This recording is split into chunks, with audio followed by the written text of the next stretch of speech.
Bienvenue sur la chaîne YouTube BGTV Idée Globale, une chaîne diffusant plusieurs contenus, faits divers, actualités sport, histoire, spiritualité, vlog, etc. Avant que la vidéo commence, n'hésitez pas de vous abonner si vous êtes nouveau sur la chaîne. C'est parfait. L'ombre et le pouvoir, le secret de Maya Sterling. La présidente Maya Sterling n'était pas une femme que l'on pouvait briser. Pour le public, elle était l'incarnation de la détermination. La leader capable de soulever des montagnes ou des barres de 100 kg en tailleur et talons hauts avant une conférence de presse, sans jamais perdre son sang-froid. Mais derrière chaque grande figure se cache une vérité plus complexe. Pour Maya, cette vérité s'appelait Elias Sorn. Le poids du devoir. Leur journée commençait souvent dans le silence feutré d'un jet privé ou d'une limousine blindée. Elias n'était pas seulement son garde du corps, il était son ancrage. Il connaissait le poids exact des dossiers qu'elle portait dans sa mallette de cuir noir, mais il connaissait aussi le poids du monde sur ses épaules. Dans l'arène publique, ils étaient des modèles de professionnalisme. Elias marchait 2 pas derrière elle, l'oreille attentive au moindre craquement dans la foule, le regard balayant l'horizon. Maya, elle, fendait la presse avec une assurance royale. Pourtant, leurs mains se frôlaient parfois dans l'agitation, un contact électrique d'une demi-seconde qui en disait plus que de longs discours. Le sanctuaire, le moment le plus sacré de leur journée, ne se passait pas au milieu des chefs d'État, mais dans le calme du bureau présidentiel, à l'heure où les ombres s'allongent sur la ville. C'était là, loin des caméras, que les rôles s'inversaient. Maya s'asseyait dans son fauteuil de velours, épuisée par des heures de marche et de protocole. Sans un mot, Elias posait un bassin d'argent rempli d'eau chaude à ses pieds. S'agenouillant devant elle, il dénouait la tension de ses pas avec une dévotion quasi religieuse. À ce moment-là, elle n'était plus la présidente. Elle était simplement Maya, et il était son protecteur, son confident, son seul véritable allié. L'étincelle dans l'obscurité. La nuit tombait enfin. Dans l'obscurité protectrice de la voiture qui les ramenait à la résidence, les masques tombaient totalement. Leurs visages, si souvent figés dans une neutralité de fer, s'adoucissaient. Un soir, alors que la pluie battait contre les vitres teintées, Maya rompit la distance. Elle plongea ses mains dans les cheveux d'Elias, et dans ce baiser volé à la République, tout le danger et toute la passion de leur secret éclataient. Il savait que si le monde apprenait que le cœur de la nation battait pour son ombre, tout s'effondrerait. Mais pour Maya Sterling, le pouvoir ne valait rien s'il n'y avait personne pour la rattraper une fois la porte refermée. Maya Sterling, le choix du cœur.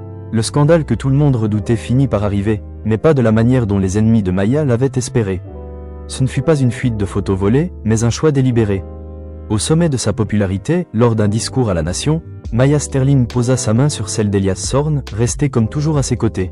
« On ne peut diriger un pays avec intégrité si l'on cache sa propre vérité », déclara-t-elle. Ce jour-là, elle annonça son mariage avec l'homme qui l'avait protégée au péril de sa vie. Un mariage d'état et de cœur. Le mariage fut un événement sans précédent.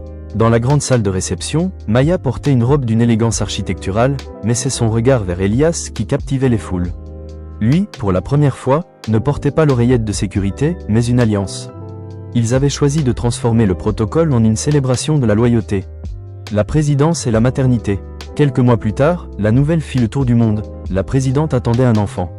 Les images de Maya, continuant de diriger les conseils de défense avec sa silhouette transformée par la grossesse, devinrent le symbole d'une ère nouvelle. Elias, devenu officiellement le premier gentilhomme, restait son pilier. Il n'était plus son garde du corps par contrat, mais par instinct. Lors des sommets internationaux, il veillait sur sa santé, lui apportant discrètement un verre d'eau ou l'encourageant d'un simple hochement de tête depuis le premier rang. L'héritage des Sterling Sorn, la naissance de leur premier enfant, un petit garçon, fut suivi 2 ans plus tard par celle d'une petite fille. Le palais présidentiel, autrefois si silencieux et formel, résonnait désormais de rire et de pas précipités.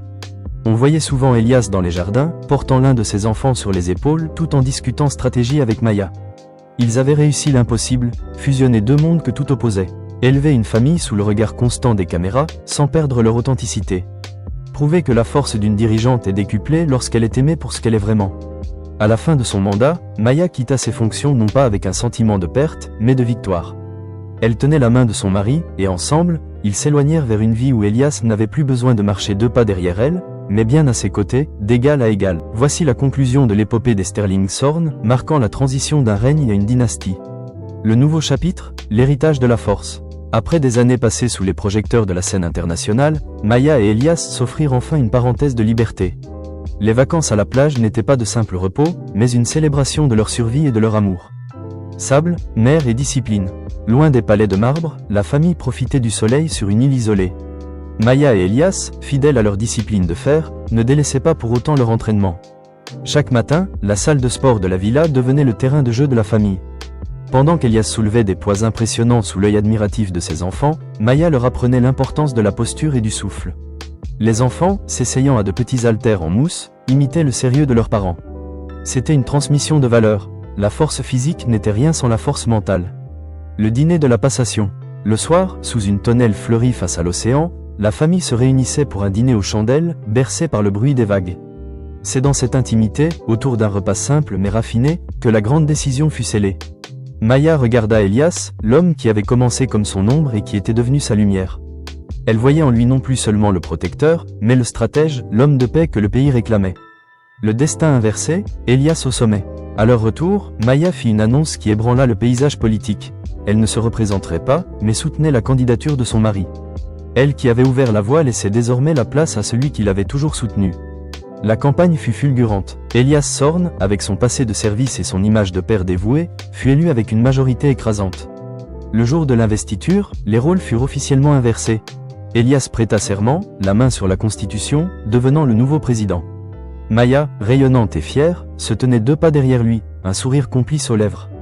Elle était désormais sa conseillère la plus proche, sa « première dame » d'influence, prouvant au monde que le pouvoir est plus beau lorsqu'il est partagé entre 2 âmes qui se respectent.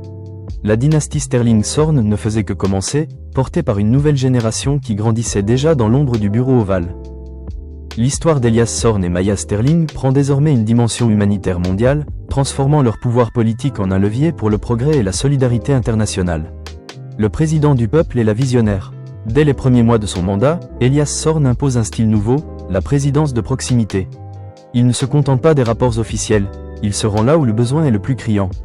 L'engagement social. Elias consacre ses week-ends à visiter les orphelinats et les maisons de retraite, apportant non seulement des ressources, mais une écoute sincère. Dans les centres pour personnes à mobilité réduite, il annonce des réformes majeures pour l'accessibilité urbaine, s'assurant que chaque citoyen puisse circuler avec dignité. Sa force physique, autrefois utilisée pour protéger Maya, est désormais mise au service de la protection des plus vulnérables. Le retour aux racines, mission en Afrique. Le couple s'envole ensuite pour un voyage diplomatique et humanitaire historique à travers le continent africain. Loin du faste des capitales, ils se rendent dans des villages reculés pour partager le quotidien des habitants.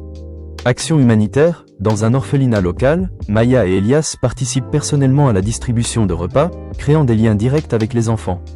Santé pour tous, sous un soleil de plomb, ils posent ensemble la première pierre d'un complexe hospitalier moderne.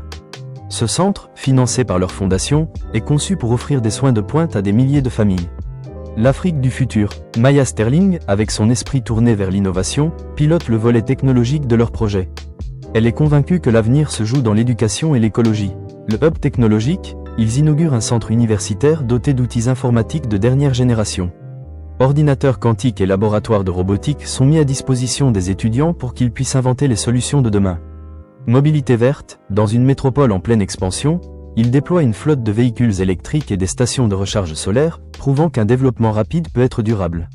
La Cité de l'Espoir, leur projet le plus ambitieux voit le jour, la construction d'une ville futuriste. Une cité écologique, intelligente et connectée, servant de modèle mondial pour l'urbanisme du XXIe siècle.